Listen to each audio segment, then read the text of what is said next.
হ্যাঁ দাদা। ও আমার ভাই, আজই বিশ্বভারতী থেকে পাশ করে বেরিয়েছে। আমার ভাইয়ের মতন ছেলে হয় না, সারাক্ষণ বই হাতে নিয়ে থাকে।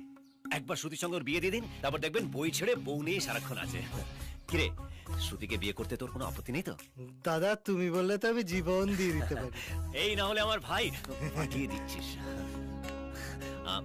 আমার ভাইকে বিয়ে করতে আপনার কোনো আপত্তি নেই তো?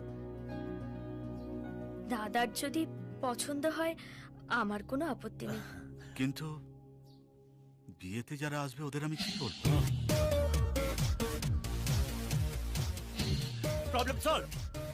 কি? সবাইকে বলবেন যে আপনার বোন আমার ভাইকে ভালোবাসতো, আর আপনি সেটা মেনে নিয়ে ধুমধাম সে বিয়ে দিচ্ছেন। আর এটাও বলবেন যে আপনার বোনকে আমি নিয়ে পালিয়েছিলাম আমার ভাইয়ের সঙ্গে বিয়ে দেওয়ার জন্য। ব্যাস, everything is fair and lovely. Adi, আমার বুক থেকে পাথর নামিয়ে দিলে। এটা আমি খুব ভালোই পারি বর্দা। কিন্তু এই গল্পটা কাউকে দিয়ে সবাইকে খাওয়াতে হবে। হ্যাঁ, এটার জন্য ঠিকঠাক লোক হচ্ছে ওই নেপাল দাস। নেপাল দাস, নেপাল দাস। নেপাল! হাজি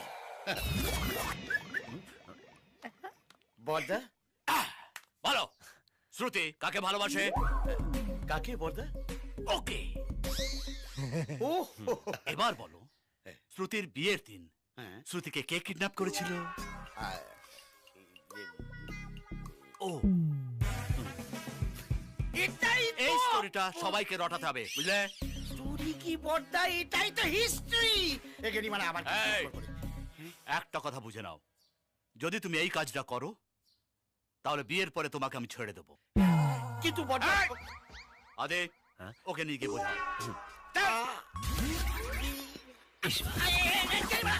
শুধু দর্শক বুঝলেই হবে, আমাকে একটু একটু বোঝা। একটা নতুন সিন লিখলাম, শ্রুতি প্রেগনেন্ট। জানি এটা শুনে ভাস্কর ওকে বিয়ে করবে না, সুদীপের সঙ্গে বিয়ে দিয়ে দিচ্ছি। না কিন্তু ওর তো বিয়ে হয়ে গেছে। আরে সেটা তো আমরা জানি আর দর্শক জানে, পর্দা তো সেটা জানে না।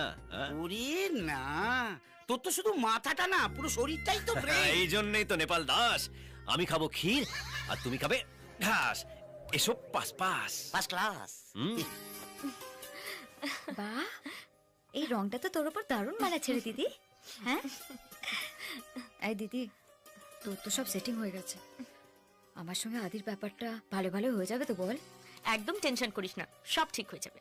বলছি আদে!